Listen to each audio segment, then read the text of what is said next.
Yo. Ladies and gentlemen, I do not understand how a man, black or white, who loves his family, who loves the Lord, can be a Democrat and vote for Democratic policies. The stuff that the Democrats are doing now is a complete mess. I got idiots like Jerome texting me and messaging me, talking about the party switched and this, that, and the other and all that. I don't know nothing about all that bullshit. All I know is what they're doing today. This is absolutely crazy.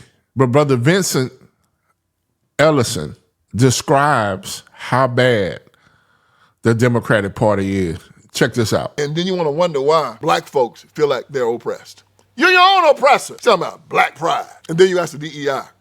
If you really had black pride, and pride is a sin, let's say black high esteem, black self-esteem. If you really had that, if somebody offered you DEI, you say, I don't need DEI, you're going to need it. Just like it's like going on the basketball court, offering Jordan 20 points. He's going to look at you and say, what? You think I need 20 points? You're going to need it. And like I said, integration of HBCUs. You want to integrate, but you want to keep your HBCUs. That's hypocrisy. It's crazy. Talking about you love the hood, but you lament the murder and the crime. The hood is murder and crime and dope. But you love the hood, but you say, I know we got to stop all this crime and all this murder and all this dope. You don't have the hood. The hood ain't the suburbs, man. You think these kids coming out the suburbs who say I love the suburbs, talking about murder and crime and all that kind of mess? No, you say you love the hood. What is the hood? Murder, crime, dope, single motherhood. And then you lament what happens in the hood that you love. Y'all remember that movie, Boys in the Hood? Don't nobody care about what happened in the hood. Yo, you don't care about what happened in the hood. Ice Cube just got through killing 2-3 jokers in the hood, selling dope in the hood. They ain't gonna talk about nobody care about what happening in the hood. Talk about you love Christians. I love Jesus Christ. Oh, I'm a Christian. And then you're gonna love hip-hop and them no good, greasy, lying black preachers. All of them. I mean, not all of them. Vast majority of them just no good whatsoever. You can't love Jesus Christ and love these Negroes too. They are against everything Christ stands for. Abortion. Not just abortion up to the 9th month. Pulling God out of the public square, putting drag queens out of public education. Pulling God out of public education, putting drag queens in. Taking the Bible out of libraries, putting porn in. Allowing demented men to go into the bathroom with your wife and daughter. Transitioning your children. Allowing drugs on the street that's killing people. Allowing sex trafficking on the street through these open borders that's killing people. Lying and saying you can control the weather. Climate change. Oh, but I love Jesus Christ. Jesus on the mainland, tell him what you want, then you're going to march and ask the government for everything you need. Now you ask Jesus Christ for it. No, we'll ask the government for it. White man is racist. Conservatives are racist. But you want to make sure that the government has all the power that it can have. So when Donald Trump is trying to cut government, all y'all fighting and raising hell in the street. I thought the government was racist. But you want Donald Trump, the person you call racist, to educate your children. He's trying to destroy the Department of Education, send it back to the states, but you want him to educate your children, your health care, give you your food. When if you believed that the government and Trump was racist, you wouldn't want them to have any power over you. You try to shrink the government to be as inconsequential in your life as possible. You even want them to educate your children. Trump trying to give you school choice. Republican governors trying to give you school choice. Say, if you don't, send your child to the Nation of Islam school if you want to. We want you to do it. You know why? It's very simple. Public education is designed by the Democrat-controlled governments to control the minds and the education of the population, so that population will always support them and fall in line. If you don't take nothing with you, please take this. Governments are not supposed to control the education of their citizens. Citizens are supposed to control the education of their government. We got it backwards, y'all. This is what they do in communist China. This is what they do in Iran. This is what they did in the Soviet Union. The governments got control of the educational system and controlled the population and made them afraid to rebel against them and put them in a position where they can do whatever they wanted to do. And that's how the black community and poor folks are in America when it comes to the Democratic Party. The government is their God. They do what they're told. The government, they look at government like this is our leadership. And that's something right there, man, that really makes me mad. We got to start getting the nomenclature correct in this country. Like Abraham Lincoln said, I'm a free man. Nobody lead me. You're my government, I lead you. You don't tell me what to do, I tell you what to do. We need leadership. I need to be left alone.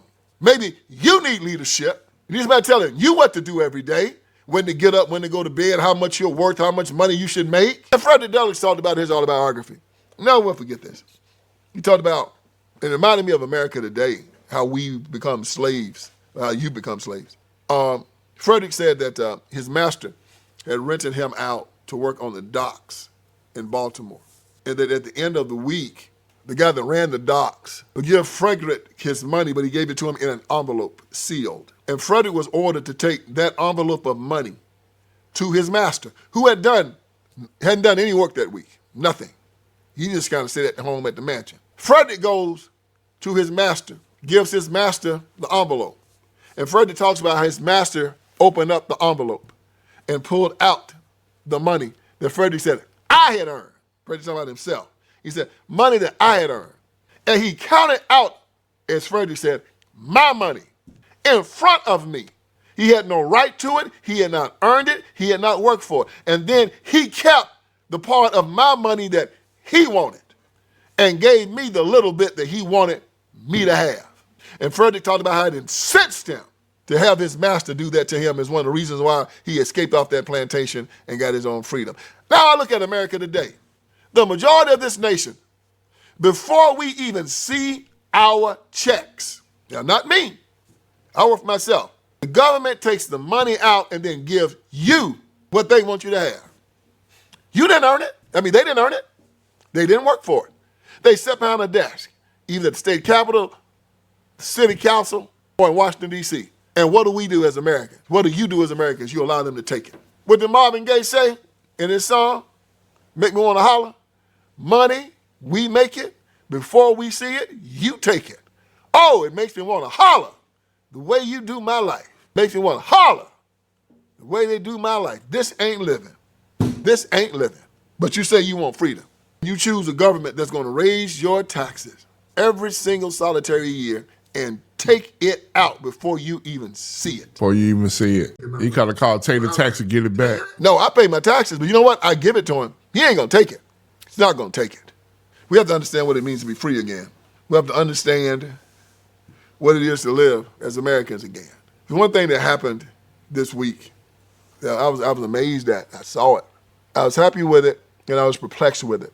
It was these officers in Memphis who had killed this young motorist named Tyree Nichols. They were acquitted. They were found not guilty of the murder. They have civil rights charges on them from the federal government. They were found not guilty of the murder. I was happy because after being found not guilty, the residents didn't burn the city down. And I was perplexed by it also, because I know that if those officers had been white and had been found not guilty, man, black folks would have tore Memphis up. They'd have burnt it to the ground. Now tell me why. Why are we so hypocritical when it comes to color that if white officers beat a black motorist to death, we burn down a city, but if black officers do it, we don't? I'm glad they didn't burn it down, but that should let you know how we praise blackness to a fault in this nation. If the same actions had been taken by white men, they would have destroyed this. They would have burnt down. It didn't even happen in L.A. They'd have burnt L.A. up. They'd have burnt up D.C. They'd have burned Memphis. They'd have burned Newark and New York and Chicago. I remember when Rodney King got killed. They were just burning up stuff all over the country just because they burned it up. George Floyd, same thing. Why? White men did it. But black men do it. You know, this lie, this myth that cops just going around just killing black men. Y'all, when you look at the records, it's very seldom that over 20 black men are ever, 20 unarmed black men. And let's make this clear. Unarmed black men are shot by police every year. It's usually 8 or 9. I'm not saying that's good, but I'm just saying it's not but 8 or 9. It's not no thousands of people. And the police arrest, there's an arrest every 2.5 seconds in America. Somebody's encountering a police officer. But it's only 8 or 9 unarmed black people or black men killed by the police every year. But the media have you thinking it's thousands. Not true. It's hardly even 20.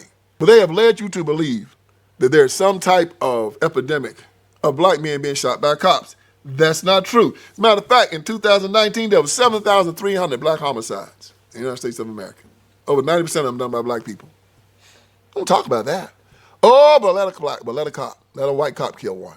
There is an hypocrisy in the black community that puts it in a position where it will not hold itself to a high standard.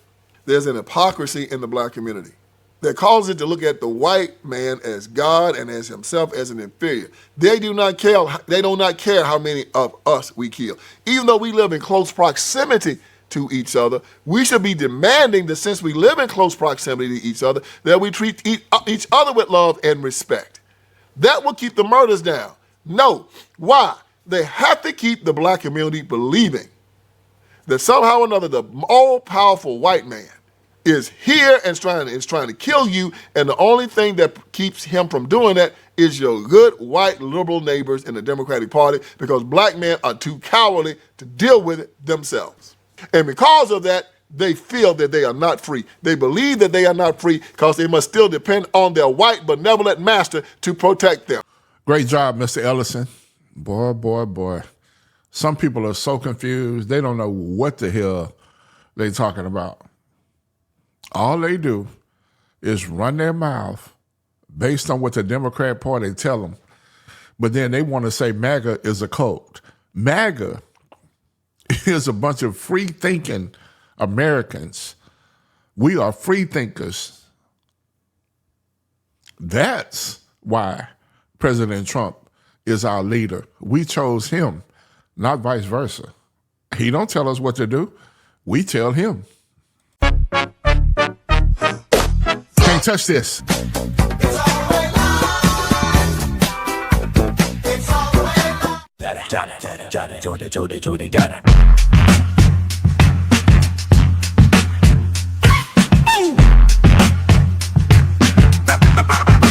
Real deal.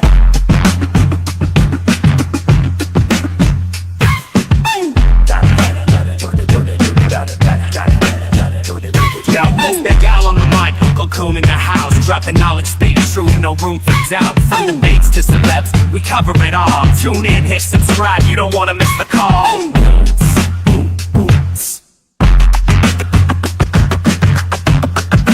Real deal. Now UncleCoon, bringing the heat. Every episode's fire, can't be beat. Hit that like, share the vibe. Join the fam, come along for the ride. Politics, pop culture, and everything between. Big Al's got the scoop, you know what I mean? From Harris to Trump, we break it down. Common sense talk, the best show around.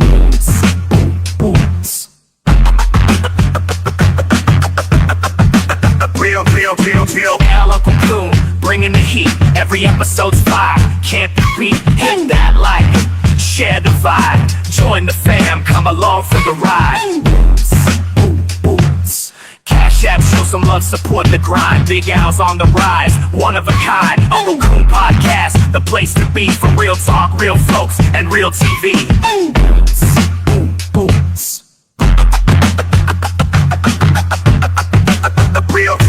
Real. Al UncleCoon, bringing the heat. Every episode's fire, can't be beat. Hit that like, share the vibe. Join the fam, come along for the ride.